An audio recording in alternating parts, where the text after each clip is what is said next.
الحمد لله رب العالمين والصلاة والسلام على سيد الأنبياء والمرسلين أما بعد فأعوذ بالله من الشيطان الرجيم بسم الله الرحمن الرحيم الصلاة والسلام عليك يا رسول الله وعلى آلك وأصحابك يا حبيب الله الصلاة والسلام عليك يا نبي الله وعلى آلك وأصحابك يا نور الله نويت سنة الاعتكاف۔ پیارے آقا صلی اللہ تعالی علیہ وآلہ وسلم نے ارشاد فرمایا، جو شخص مجھ پر 10 مرتبہ درود پاک پڑھتا ہے اللہ تبارک و تعالی اس پر 100 رحمتیں نازل فرماتا ہے۔ صلو علی الحبیب صلی اللہ تعالی علی محمد صلی اللہ تعالی علیہ وسلم۔ بسم اللہ الرحمن الرحیم۔ وَإِن كَانَ كَبُرَ عَلَيْكَ إِعْرَاضُهُمْ فَإِنِ اسْتَطَعْتَ أَن تَبْتَغِيَ نَفَقًا فِي الْأَرْضِ أَوْ سُلَّمًا فِي السَّمَاءِ فَتَأْتِيَهُم بِآيَةٍ وَلَوْ شَاءَ اللَّهُ لَجَمَعَهُمْ عَلَى الْهُدَى وَلَا تَكُونَنَّ مِنَ الْجَاهِلِينَ۔ ترجمہ کنز العرفان۔ اور اگر ان کا منہ پھیرنا آپ پر شاک گزرتا ہے تو اگر تم سے ہو سکے تو زمین میں کوئی سرنگ یا آسمان میں کوئی سیڑھی تلاش کر کے ان کے پاس کوئی نشانی لے آؤ، اور اگر اللہ چاہتا تو انہیں ہدایت پر اکٹھا کر دیتا۔ تو اے سننے والے ہرگز بے خبر نہ بن۔ وَإِن كَانَ كَبُرَ عَلَيْكَ، اور اگر تم پر شاک گزرتا ہے۔ سرکار مدینہ صلی اللہ تعالی علیہ وآلہ وسلم کو بہت خواہش تھی کہ سب لوگ اسلام لے آئیں۔ جو اسلام سے محروم رہتے ہیں ان کی محرومی آپ صلی اللہ تعالی وسلم پر بہت شاق رہتی تھی۔ اس پر نبی اکرم صلی اللہ علیہ وسلم کو رنج و تکلیف سے بچانے کے لیے اس انداز میں فرمایا گیا کہ آپ صلی اللہ تعالی علیہ وآلہ وسلم سب لوگوں کے ایمان لانے کی طرف سے امید منقطع فرما لیں اور یوں رنج و غم سے نجات پائیں۔ چنانچہ اس پر جو فرمایا گیا اس کا خلاصہ یہ ہے کہ حبیب صلی اللہ تعالی علیہ وسلم اگر ان کافروں کا منہ پھیرنا آپ صلی اللہ علیہ وسلم کی بے پناہ رحمت اور شفقت کی وجہ سے آپ صلی اللہ علیہ وسلم پر شاک گزرتا ہے، تو اگر آپ صلی اللہ علیہ وسلم کے ایمان لانے کی خاطر زمین میں کوئی سرنگ یا آسمان میں کوئی سیڑھی تلاش کر کے ان کافروں کے پاس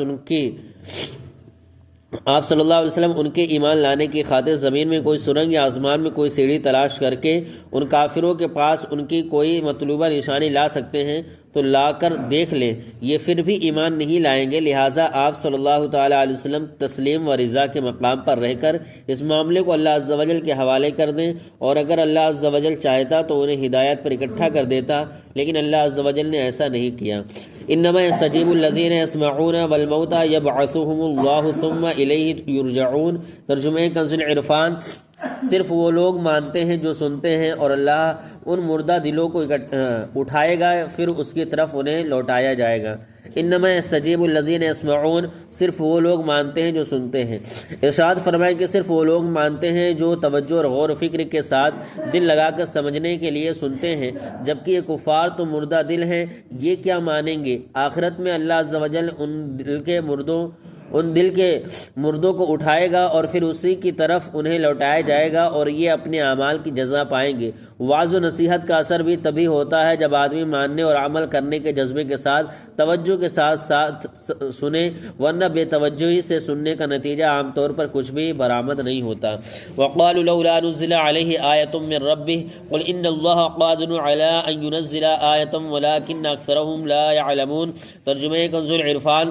اور کہا ان پر ان کے رب کی طرف سے کوئی نشانی کیوں نہیں اترتی؟ تم فرما دو کہ بے شک اللہ کسی نشانی کو اتارنے پر قادر ہے، لیکن اکثر لوگ بے علم ہیں۔ وقالوا، اور انہوں نے کہا، کفار مکہ نے کہا تھا کہ محمد صلی اللہ تعالی وسلم پر ان کے رب عز و جل کی طرف سے ایک ایسی کوئی نشانی کیوں نہیں اترتی جس کا وہ مطالبہ کرتے ہیں؟ اس پر نبی اکرم صلی اللہ علیہ وسلم کو فرمایا گیا کہ ان کے جواب میں، اے حبیب صلی اللہ علیہ وسلم تم فرما دو کہ بے شک اللہ عز و جل ہر قسم کی نشانی اتارنے پر قادر ہے، لیکن اکثر لوگ اس بات سے بے علم ہیں کہ اگر کوئی نشانی اللہ عز و جل نے اتار دی تو نہ ماننے کی صورت میں فوری طور پر ہلاک کر دیے جائیں گے۔ کفار کی گمراہی اور ان کی سرکشی اس حد تک پہنچ چکی تھی کہ وہ کثیر آیات و معجزات جو انہوں نے حضور صلی اللہ علیہ وسلم سے مشاہدہ کیے تھے ان پر قناعت نہ کی اور سب سے مکر گئے، اور ایسے نشانی طلب کرنے لگے جس کے ساتھ عذاب الہی ہو، جیسا کہ انہوں نے کہا تھا، اللہم ان کان ھذا ھو الحق من عندک فامطر علینا حجارۃ من السماء۔